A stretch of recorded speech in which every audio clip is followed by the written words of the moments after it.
Hello friend hello friends, स्वागत है आपका हमारे चैनल पे। आज हम बात करने वाले हैं अकाउंटिंग प्रोसेस एंड रूल्स। ये चैप्टर नंबर 2 है, यूनिट नंबर 2, जिसमें कि ये चैप्टर बीकॉम फर्स्ट ईयर के फाइनेंशियल अकाउंटिंग में बुक में दिया गया है। तो चलिए हम आज बात करते हैं अकाउंटिंग प्रोसेस एंड रूल्स के बारे में। सबसे पहले हम देखेंगे कि आज हमको क्या क्या पढ़ना है। तो हम objective introduction, accounting process, what is an accounts, classification of accounts, principal of double entry, accounting rules, हम अकाउंटिंग रूल्स तक अच्छे से सिलेबस को कंप्लीट करेंगे इस चैप्टर को। तो चलिए स्टार्ट करते हैं। ऑब्जेक्टिव, हम ये अकाउंटिंग क्यों पढ़ रहे हैं, रूल्स क्या, हमें क्या फ़ायदा होगा, तो ये बताता है सबसे पहले कि ऑब्जेक्टिव क्या क्या है, इसका उद्देश्य क्या है। Identify different stages of accounting, accounting कितने टाइप के होते हैं इसके बारे में पता चलेगा। Classification of accounting, classify accounts मतलब आपको अकाउंट के बारे में पता चलेगा कितने टाइप के अकाउंट हैं, ठीक है, जैसे कि पर्सनल, नॉमिनल, रियल, ये आपको पता चलेगा। फिर analyse the dual effect of each transaction, और एनालाइज करना है कि इसमें जो डबल एंट्री सिस्टम है उसके बारे में पता चल जाएगा आपको। Apply the rules of accountings and determine the accounts to be debited and credited, to be debited and the accounts to be credited, ठीक है, आपको डेबिट क्रेडिट के रूल पता चलेगा क्या क्या है। तो चलिए आगे बढ़ते हैं। इंट्रोडक्शन, इंट्रोडक्शन में जैसे कि हमने फर्स्ट चैप्टर में पढ़ा था अकाउंटिंग के बारे में। तो अकाउंटिंग क्यों कहा जाता है, एनालाइज करते हैं, फिर डिटरमाइन करते हैं, ठीक है, ट्रांजैक्शन को रिकॉर्ड करते हैं, ठीक है। तो अब इसमें देखिए क्या बोला है, you know accounting is the art of recording, classifying and summarising of the business transaction, ठीक है। अब बिजनेस ट्रांजैक्शन को ये रिकॉर्ड करता है, समराइजिंग करता है, क्लासिफाइंग करता है, ठीक है, और इसको हम अकाउंटिंग के रूप में दिखाते हैं। So the accounting process start the recording of transaction and end with the preparation of financial statement and their analyse, ठीक है। In the unit, we shall first identify the different stages involved in the accounting process, और इसमें हम देखेंगे कि कौन कौन से इन्वॉल्व हैं, कौन से इन्वॉल्व हैं अकाउंटिंग प्रोसेस, एंड उसको डिस्कस करेंगे कौन कौन से अकाउंट हैं, और प्रिंसिपल ऑफ एंट्री के बारे में देखेंगे क्या रूल है उसका, डेबिट क्रेडिट, ठीक है। आगे हम जाते हैं। तो अकाउंटिंग प्रोसेस में 4 टाइप की अकाउंटिंग प्रोसेस है। सबसे पहले फर्स्ट स्टेप है recording the transactions, classifying the transaction, summarizing the transaction and interpreting the results, okay. Then हम उसके आगे जाते हैं। फर्स्ट जो है रिकॉर्डिंग द ट्रांजेक्शन, रिकॉर्डिंग, ठीक है।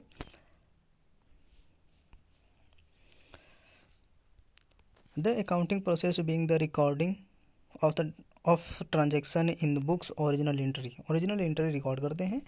The book used original entry is called journal, जिसको हम जनरल बोलते हैं। ये फर्स्ट स्टेप है रिकॉर्डिंग करना।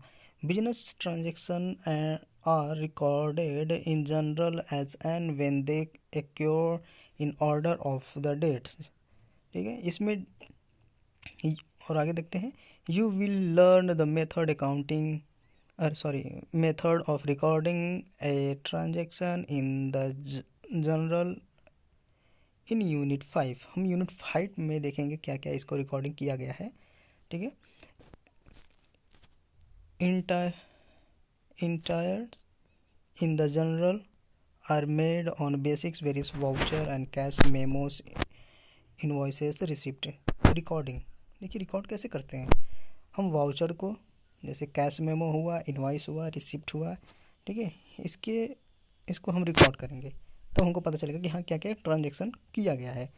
फिर उसके बाद जब हम रिकॉर्ड कर लेते हैं तो उसको क्लासिफाई करना रहता है, ठीक है, जिसको बोलते हैं लेजर। अब इसमें देखते हैं क्लासिफाई कैसे करना है, ठीक है, पहले इसके बारे में पढ़ लेते हैं हम। All transactions relating the cash और ब्रॉथ, उधार जो लिया गया है, together the records at one place cash account in the ledger. Similarly, dealing the different person are recorded separately in the account of each person. The account so prepare or totaled the balance periodically to know the net effect of related transaction. We shall discuss the process of posting into ledger and balancing of accounts in detail in unit 5 में ये detail में लिखा गया है। तो हम सबसे पहले मोटे मोटे समझते हैं कि क्लासीफाई क्यों किया जाता है। जब हम रिकॉर्ड करते हैं कैश मेमो और वाउचर, कोई माल उधार खरीदा गया है, कोई नगद बेचा गया है, तो उसके बारे में क्लासीफाई करना है और एक स्थान पे उसमें कैश अकाउंट बनाते हैं, तो इसको क्लासीफाइंग ट्रांजेक्शन बोलते हैं। और समराइजिंग द ट्रांजेक्शन, समराइज कैसे किया जाता है, ये थर्ड स्टेप है अकाउंट्स का, इसको बोलते हैं फाइनल अकाउंट। ठीक है, पहले जर्नल बनाएंगे, फिर लेजर, फिर फाइनल अकाउंट। तो समराइजिंग ऑफ द ट्रांजेक्शन ये फाइनल अकाउंट है। ठीक है, इसमें डबल एंट्री सिस्टम होता है। तो देखिए, the next step is the prepare year end summary know as the final account. ये लास्ट ईयर के लास्ट में ये बनता है final account. But before final account we prepare statement trial balance. उसके पहले हम एक ट्रायल बैलेंस बनाते हैं।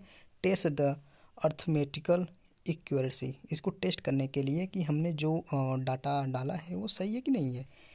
इन other word, the trial balance prepare and find out the whether the principle to double entry has been strictly follow और not.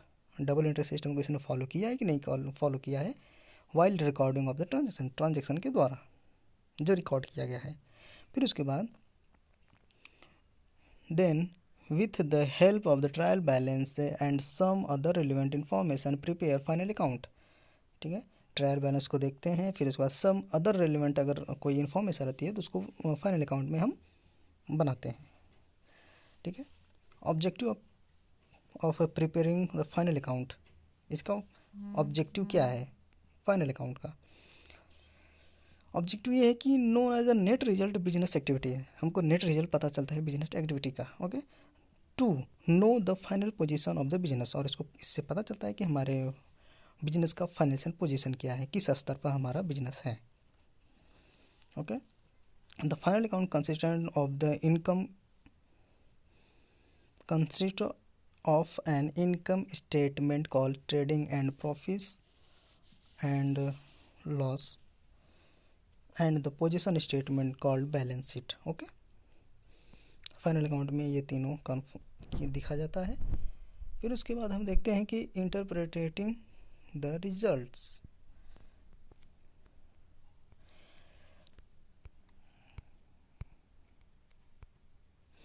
The results are then analysed and interpreted with a view to assess the performance of the business, if its future profit earning capacity and its ability to pay short term and long term debt. The results and conclusion thus arrived at the prepared to interested party like investor, management, banker, creditors, tax authorities। हम जब सब profit and loss, trading account, ठीक है, balance sheet जब हमने बना लेते हैं, BL बैलेंस शीट। ओके, जब हम ये सब बना लेते हैं तो जैसे कि शॉर्ट टर्म और लॉन्ग टर्म कैपेसिटी क्या है हमारी, ये अर्निंग का क्या है, ये सब जब हमको पता चल जाता है, अगर थर्ड पार्टी कोई हमको डिमांड करती है तो हम उसको दिखा सकते हैं, कंक्लूजन में बता सकते हैं, देखिए ये पार्टी हमारी इंटरेस्टेड है, हमने ये मैनेजमेंट है हमारा, ये अथॉरिटीज़ है, ये क्रेडिटर्स हैं, आप दिखा सकते हैं, ये हमारा रिजल्ट हुआ, इंटरप्रेटिंग कर सकते हैं हम। ओके, देन आगे अकाउंट साइकिल। अकाउंट की टाइप्स कैसे कैसे साइकिल्स इसका। ठीक है, अकाउंट में सबसे पहले देखिए लेजर है, फिर trial balance, trading and profit and loss account, फिर उसके बाद बैलेंस शीट, जनरल, लेजर। ठीक है, तो ये स्टार्ट कहाँ से हो रहा है, पहले कहाँ से, ट्रांजैक्शन से स्टार्ट हो रहा है। ठीक है, ट्रांजैक्शन क्या क्या है उसको रिकॉर्ड करेंगे हम, फिर उसको समराइज करेंगे। ठीक है, तो पहले ट्रांजैक्शन जो है इसको जनरल में डालता है रिकॉर्डिंग में। ठीक है, फिर लेजर में, क्लासीफाई में, ट्रायल बैलेंस। ठीक है, समराइज करने के लिए। फिर उसके बाद प्रॉफिट एंड लॉस, फिर उसके बाद बैलेंस शीट। ठीक है, आई होप आपको समझ में आएगा क्या साइकिल है। बैलेंस शीट फिर जाता है जनरल पे। ठीक है, तो आगे चलते हैं। What is an account? Account क्या है, खाता क्या है? We have seen the accounts is the summarise record of the effect of all transaction related to particular person और an items. Let's us know learn and more about the term. ठीक है, an record the vertically divided to havels and resembles the shape of a counting alphabet T। इस type से हमको debit credit, ये हमको left side में debit side, right side में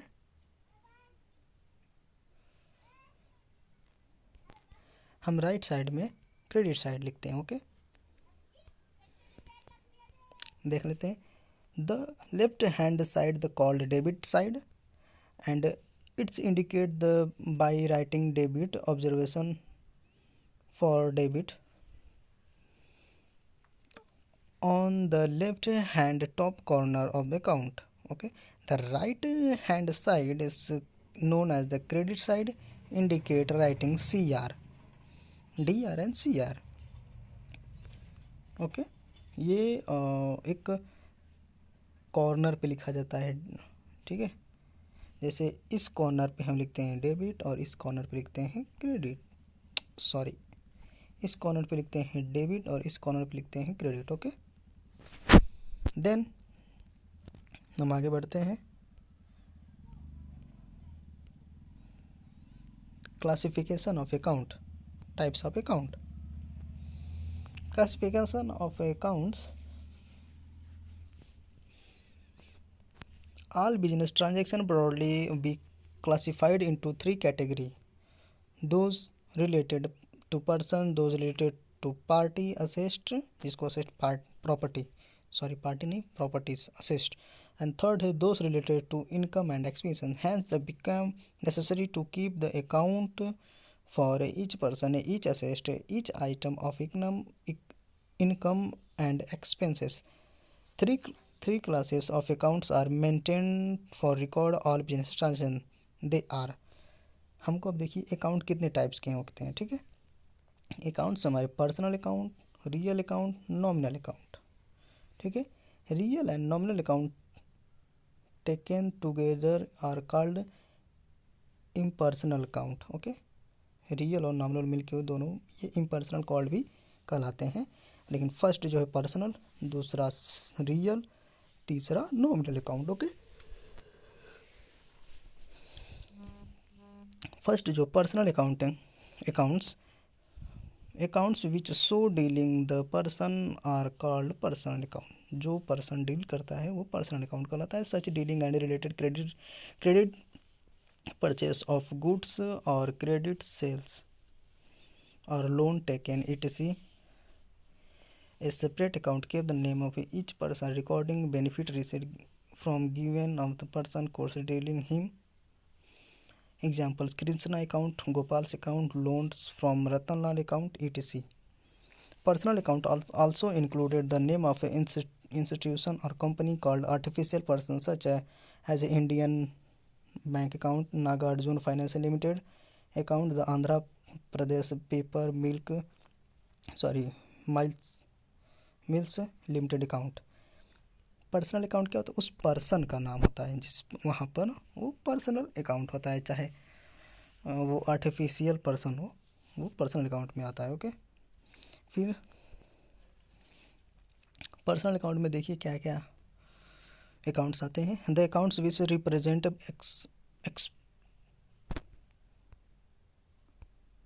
expenses payable, expenses paid in advance, income receivable in advance are also personal accounts, thought impersonal in impersonal in name. For example, when salaries are due to employees but not paid before closing of the books of account, so for year an accounts called salaries outstanding account. Okay, जैसे कि employ का salary due है, दिया नहीं गया है, लेकिन जब क्लोजिंग है उसके पहले दे दिया जाता है, इसको बोलते हैं salary account, salary outstanding account. ठीक है, will be opened in books. The salary outstanding accounts is regarded as a personal account representing the employees of whom salaries are payable by the business। ठीक है,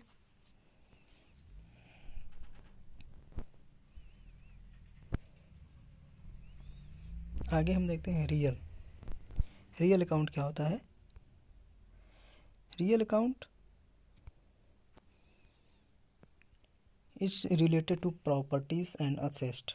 ठीक है, known as real. इसको हम जैसे कि समझ लेते हैं प्रॉपर्टी और असेस्ट, डायरेक्ट भाषा में, हमको ज़्यादा कोई डीप में जाने की जरूरत नहीं है। क्या कहते हैं इसको हम, प्रॉपर्टी एंड असेस्ट, इसको बोलते हैं real account. Okay, furniture, machine, ठीक है, building account, machinery account, furniture account, इसको हम बोलते हैं रियल अकाउंट। ठीक है, नॉमिनल अकाउंट किसे बोलते हैं। नॉमिनल अकाउंट जो होता है आपका, ये expenses, losses, income and gain known as the nominal account. Account related to expenses, losses, income, gain and known as the nominal account. ठीक है, कैसे आपको पता चलेगा, जैसे payment of wages of workers, suffer losses such as loss by fire, loss by theft। Okay, और इसमें कैसे कैसे अकाउंट होते हैं, wages account, salary account, commission received account, interest received account, all nominal accounting. ठीक है, ये सब हमारे नॉमिनल अकाउंट में आते हैं। देखिए अकाउंट को कैसे बांटा गया है। पहले अकाउंट खाता है, पर्सनल अकाउंट आता है, इम्पर्सनल अकाउंट आता है, जिसको ये दो टाइप है, रियल अकाउंट, नॉमिनल अकाउंट। तो देखते हैं पर्सनल अकाउंट में सबसे पहले क्या है, Krishna Gopal, loan from Ratan Lal, salary outstanding, insurance prepaid, ये सब पर्सनल अकाउंट में आते हैं, जो कि खुद उनका नाम है। ओके, फर्नीचर में रियल अकाउंट में टोटल आपका प्रॉपर्टी एंड असेस्ट आएगा, और नॉमिनल में salary, wages, interest, rent, commission आएगा। ठीक है, आगे देखते हैं, check your progress A.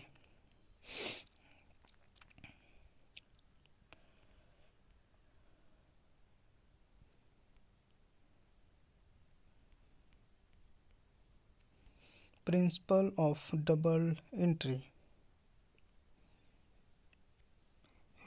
You have learned early that a transaction result in transfer of money or money's worth of goods or service. Hence, very business every every business transaction involves a transfer and such a constant of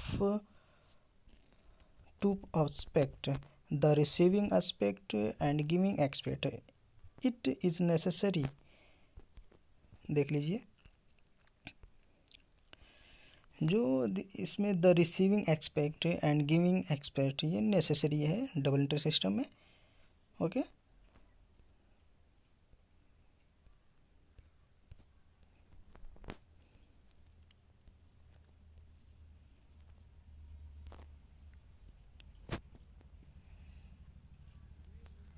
question में मैं आपको बाद में दिखाऊंगा, पहले आज हम बस रूल्स और उसके बारे में देख लेते हैं।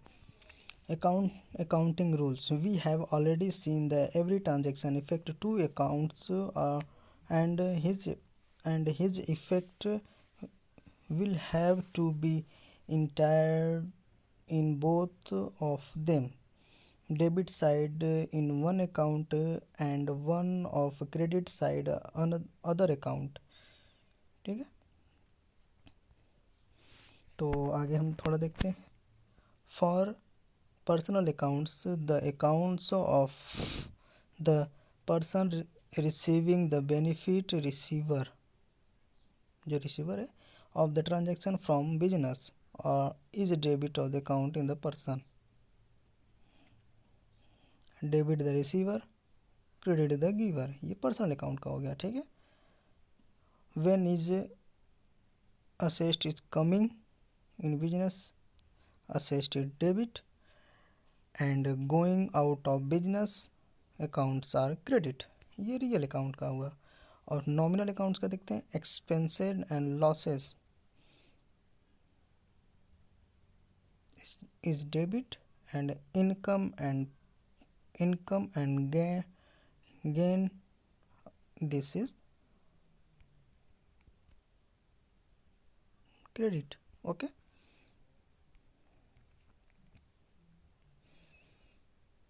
देखिए थ्री पार्ट है इसका. Class of account. Debit personal, the receiver, the giver, what comes in, what goes out, expense और losses, इनकम एंड गेन. ये क्रेडिट और डेबिट का नॉमिनल और पर्सनल रियल का दिया गया है. ठीक है. और ये एग्जाम्पल्स हैं जो आप अच्छे से देख सकते हैं.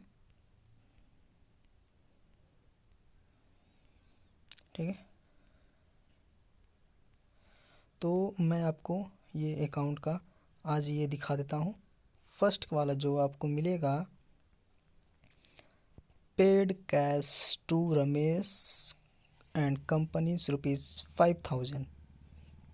ठीक है. In this case the accounts effect are Ramesh company's account and cash account. Ramesh company's account personal account. ठीक है. रमेश अकाउंट जैसे पेड किया तो जो पेड किया वो पर्सनल अकाउंट है. ठीक है. तो और किसको पे कर रहा है, पैसा पेमेंट कर रहा है, तो किससे कर रहा है, कैश से कर रहा है, तो वो कैश अकाउंट ये रियल में जाएगा. ठीक है. ओके. तो देखते हैं, अब मैं आपको दिखाता हूँ.